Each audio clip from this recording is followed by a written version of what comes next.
A few moments later. So sa mga mapagpakumbaba. Sa Matthew 5:5, sabi dito, pinagpala sapagkat mamanahin nila ang daigdig.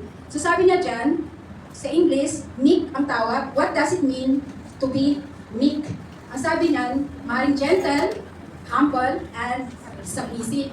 So, mahinahon, maamo, mapagpakumbaba, nagpapasakop, higit sa lahat sa kalooban ng ating Panginoon. Kapag ba ang isang tao ay maamo, kapag ba ang isang tao ay mahinahon, o mapagpakumbaba at nagpapasakop lagi, lalo na sa kalooban ng Diyos, masasabi ba natin na ang tao ito ay may kahinaan or mahina siya? Kasi ang sabi dyan, meekness or humbleness or gentleness is wisdom, not foolishness.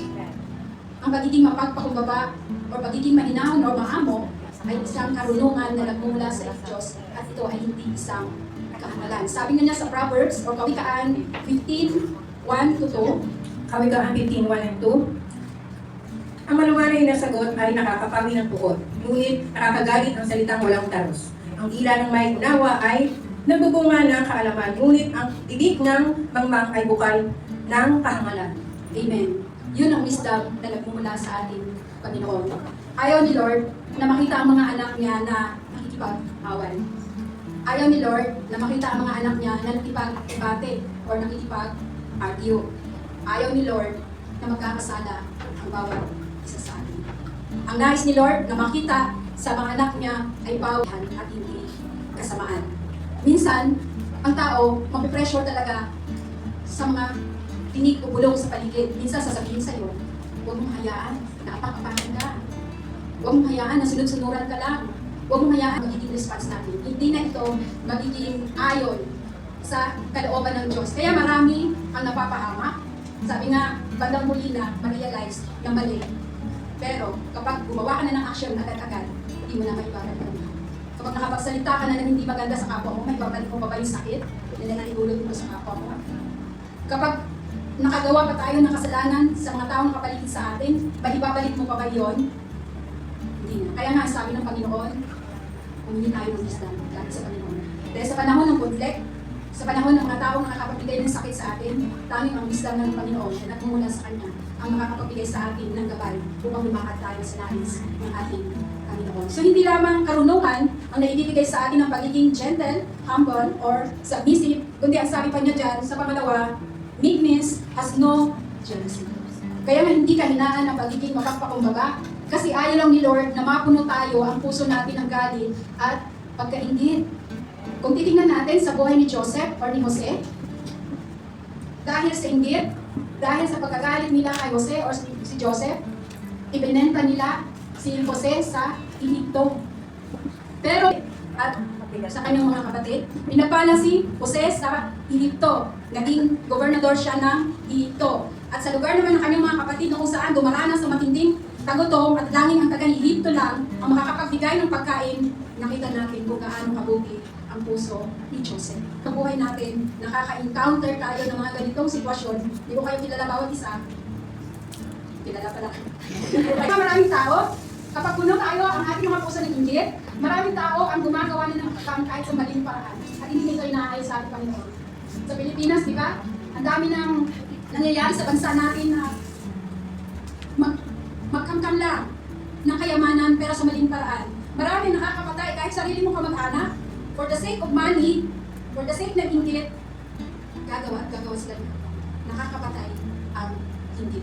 Kaya mapalad ang mga nakakilala sa ating Panginoon sapagkat may mga salita siya na ginalagay sa ating mga puso. May mga salita siya na nagbibigay ng gabay at liwanag sa ating mga buhay upang lumakad tayo ayon sa kanyang kalooban. So hindi lamang sabi pa niya dyan, we will want what is good for others. Our ambition will be limits to what is good for others, not ourselves only. Kapag ang isang tao ay mapagpakumbaba, kinukonsider nito ang kapakanan lagi ng ibang tao. Hindi lang puro ako. Gawa ng hakbang dahil sa pansariling layunin o pagyayabang. Sa halip bilang tanda ng pagpakumbaba, ituring yung higit ang iba kaysa sa iba. Sarili. Sabi niya, ituring yung higit ang iba kaysa sa iyong sarili. Ang nakasaad kasi dyan, ito ay pagpapasakop ng asawa ng babae sa kanyang asawa. Eh, nagpapasawa na ba kayo sa inyong mga asawa? Yung mga asawa dyan, ilan ang lalaki dito? Dalawa. Wala akong asawa dito. Isa, si Vilma. Nagpapasakop ka nga ba sa iyong asawa? Hindi naman ibig sabihin ng pagpapasakop na kapag mali na yung ginagawa ng iyong asawa, ay pagpapasakop ka pa rin. Ibig sabihin, siyempre ang lalaki, haligi ng tahanan. Ay, si Brother Dave, pala haligi ng tahanan. Taong mapagpakumbaba, higit kaniyang nabubuhay sa ibabaw ng lupa. Bakit pakumbaba? Alam niyo kung bakit? Nung tinawag si Moises ng ating Panginoon, ang tanging nasabi niya sa ating Panginoon, Panginoon, sino ako para pumunta at umarap sa Paraon para ikahon ang mga Israelita sa pagka-alipin? Makitaan natin, Lord, sino ako? Humbleness. Sino ako? Diba? Lord, sino ako para umarap sa Paraon para... Pero ano sabi ng Panginoon? Huwag kang mag-alala, Moises. Sasamahan, iingatan, at hindi kita pagkatalaan. Nagtiwala siya na pumuo ng pangkat upang maging kasakasama mo maging kasakasama niya na maiaw ng mga Israelita. Kahit nakakaangat tayo konti ng sentro. Or sumusunod lagi ang pagpapala sa bawat isa sa atin. Kapag tayo ay mapagpakumbaba, namumunga tayo. Namumunga tayo mga kapatid. Lumalago tayo. Namumunga ba ang pagiging ma-pride? Kapag ma-pride ang isang tao, hindi talaga siya lalago. Pero kapag Akin kayong lahat na nagpapagal at nabibigatan. Sa inyong pasanin at kayo'y pagpapahingahin ko. Pasanin ninyo ang aking pamatok at mag-aral kayo sa akin. Ako'y maamo at mababang loob at makasusumpong kayo sa nakapahingahan para sa inyong kaluluwa. Sapagkat maginhawa dalhin ang aking pamatok at mag-aang pasanin ibibigay ko sa inyo.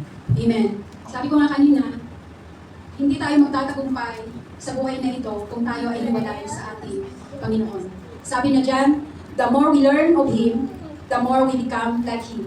And the more we become like Him, the more His own perfect character of true meekness will be displayed in us.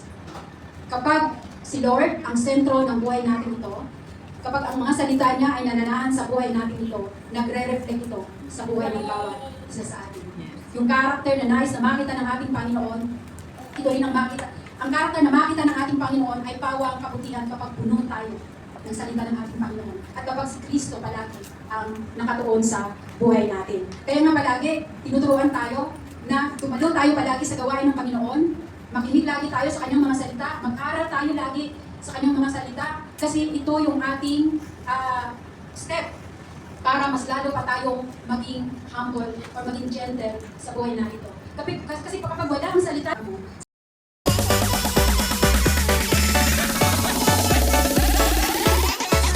Yoka Artianza Remix.